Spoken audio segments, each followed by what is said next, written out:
സംസ്ഥാനത്തെ licence test ഗ്രൗണ്ടിലേക്ക് MIT സ്കൂട്ടറുകൾ തിരിച്ചെത്തുകയാണ്. ഇരുചക്ര വാഹനങ്ങളുടെ ഡ്രൈവിംഗ് ടെസ്റ്റിന് ഇനി MIT ഉൾപ്പെടെ കയ്യിൽ ഗിയറുള്ള വാഹനങ്ങളും ഉപയോഗിക്കാം. കാൽ ഉപയോഗിച്ച് ഗിയർ മാറ്റുന്ന വാഹനങ്ങൾ മാത്രം ഉപയോഗിച്ചാൽ മതിയെന്ന സർക്കാർ തീരുമാനം ഹൈക്കോടതി തള്ളിയ പശ്ചാത്തലത്തിലാണിത്.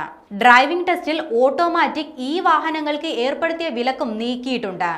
കാർ ഉൾപ്പെടുന്ന ലൈറ്റ് മോട്ടോർ വെഹിക്കിൾ വിഭാഗത്തിൽ ഇവയും ടെസ്റ്റിന് ഉപയോഗിക്കാം.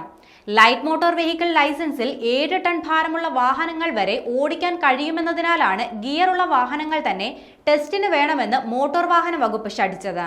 KB ഗണേഷ് കുമാർ മന്ത്രിയായി സ്ഥാനമേറ്റതിന് പിന്നാലെയാണ് ഡ്രൈവിംഗ് ടെസ്റ്റ് നടത്തിപ്പ് പരിഷ്കരിച്ചത്.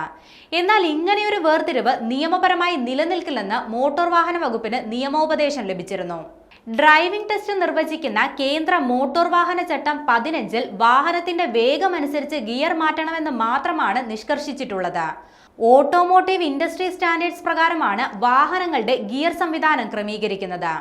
ഇതിൽ മാറ്റം വരുത്താനോ വിലക്ക് ഏർപ്പെടുത്താനോ സംസ്ഥാനങ്ങൾക്ക് അധികാരമില്ലെന്ന് നിയമവിദഗ്ധർ ചൂണ്ടിക്കാണിക്കുന്നുണ്ട്. അത് അവഗണിച്ച് സർക്കുലർ ഇറക്കിയതാണ് തിരിച്ചടിയായത്. വാഹനങ്ങൾ വ്യാപകമായ പശ്ചാത്തലത്തിൽ ടെസ്റ്റിന് ഉപയോഗിക്കുന്ന വാഹനങ്ങളുടെ ട്രാൻസ്മിഷൻ, ഇന്ധനം എന്നിവ പരിഗണിക്കേണ്ടതില്ലെന്ന് കേന്ദ്ര ഉപരിതല ഗതാഗത മന്ത്രാലയം സംസ്ഥാന സർക്കാരിന് നിർദ്ദേശം നൽകിയിരുന്നു.